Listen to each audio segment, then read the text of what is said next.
సూర్యుడికి ఆర్ఘ్యం ఎందుకు సమర్పించాలి? సూర్య భగవానికి ఆర్ఘ్యం సమర్పించడం అంటే ఉదయించే సూర్యుడికి నీటిని సమర్పించడం. సూర్య భగవానునికి భక్తి శ్రద్ధలతో పూజించి ఆశీర్వాదం కోసం వేడుకునే పవిత్ర ఆచారం. ఆధునికత శాస్త్ర ప్రకారం సూర్యునికి ఆర్ఘ్యం సమర్పించడం వల్ల ఆరోగ్యం మెరుగవుతుంది, మానసిక సృష్టి పెరుగుతుంది, ఆత్మికత క్రమశిక్షణ వృద్ధి చెందుతుంది, విజయం అదృష్టం తెస్తుంది మరియు కుటుంబంలో సామరస్యాన్ని పెంపొందిస్తుంది. శరీరానికి అవసరమైన విటమిన్ డి అందుతుంది మరియు ఆందోళన వ్యవస్థ బలోపేతం అవుతుంది. అలాగే ఆందోళన, నిరాశ వంటి భావాలు తగ్గి మానసిక శ్రేయస్సు కలుగుతుంది, వ్యక్తిగత పురోగతి ఉంటుంది. మరియు సూర్యభగవానునికి ఆర్ఘ్యం సమర్పించే పద్ధతి ఎలాగంటే, సూర్యునికి ఆర్ఘ్యం సమర్పించడానికి రాగి పాత్రను మాత్రమే ఉపయోగించాలి.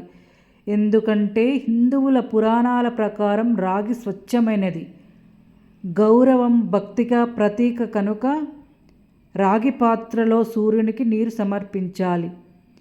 సూర్యునికి ఆర్ఘ్యం సమర్పించే నీటిలో పువ్వులు, పసుపు, కుంకుమ, బియ్యము వంటివి వేయాలి. ఇవి గౌరవ మర్యాదలను సూచిస్తాయి.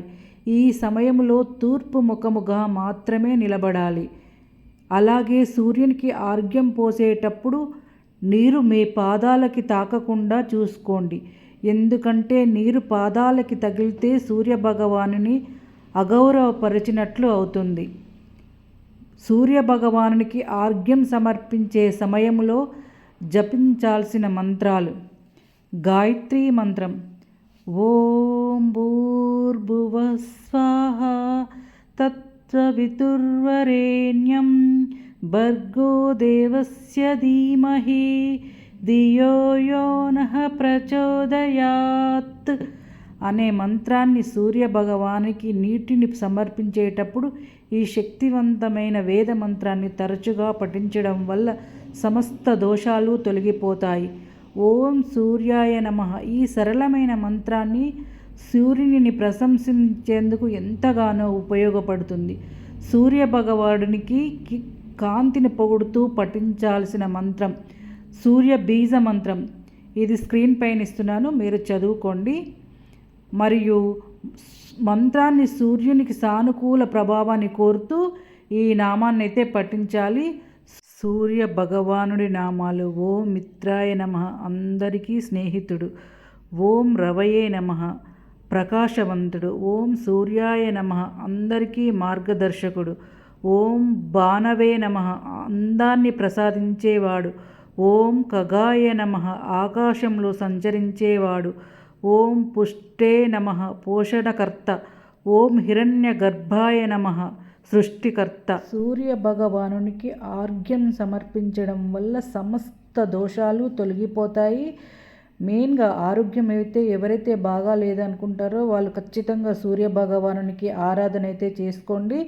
అలాగే సమస్త దోషాలు తొలగిపోతాయి. సమస్త దోషాలు అంటే వివాహం కాని వాళ్ళు వివాహం జరుగుతుంది, అలాగే సంతానం కలగని వాళ్ళకి సంతానం కలుగుతుంది, పిల్లలకి చదువుపై ఏకాగ్రత పెరుగుతుంది, అలాగే మీ సంపద కూడా వృద్ధి చెందుతుంది. కాబట్టి సూర్య ఆరాధన చాలా పవిత్రమైనది.